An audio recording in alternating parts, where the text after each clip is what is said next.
Good afternoon, Mr. Chairman, members of the board.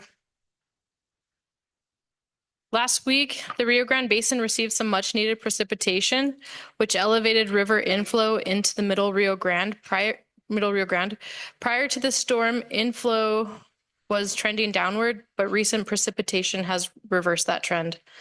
In addition to rainfall, the storm system brought snow accumulation to the mountains within the basin, which is beneficial as mountain snow can extend the duration of elevated river flow resulting from this event. The first slide I have is of the snowtail graph from the Cumbres Trestle. The graph illustrates a brief increase in snowpack, but it melted off quickly. You can see that little hump there on that black line that represents snowpack conditions for 2025. And that green line is snowpack conditions for the median snowpack condition. That storm event brought some snow accumulation, but the warm temperatures combined with potential rain on snow event actually had it melt off fairly rapidly. The next slide I have is of the snowtail graph at the Taos Powderhorn. And you can see the increase in snowpack at this snowtail station as well, which is also followed by some rapid snow melt, but that's likely due to the high weekend temperatures. I would like to point out that even with this timely May snowstorm, snowpack levels remain well below average for this date. Moving to streamflow data, the next slide presents a hydrograph of the Rio Grande near Cerro, New Mexico, just south of the New Mexico-Colorado state line. Since the beginning of May, flows across the state line have risen by more than 200 cubic feet per second, and today the Cerro gauge is reporting about 350 cubic feet per second.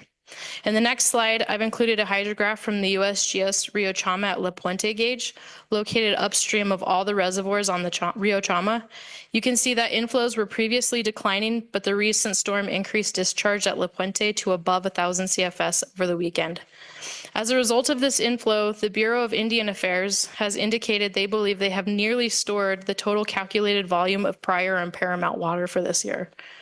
Once BIA verifies that the full PMP amount has been stored, the Bureau of Reclamation and the U.S. Army Corps of Engineers will be required to bypass all native Rio Grande inflows through Ovado and Abiquiu reservoirs.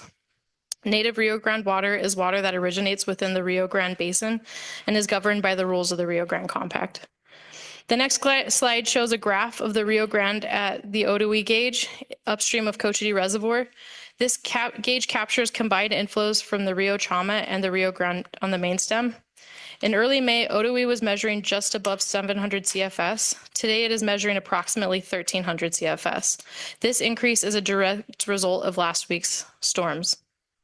Precipitation from those storm systems have improved short-term water supply conditions in the Middle Rio Grande Valley and has delayed the need to release the approximately 4,000 acre-feet of San Juan Chama project water available to the MRGCD right now, which is San Juan Chama water is water that's imported from the San Juan Basin and is not subject to the rules of the Rio Grande Compact.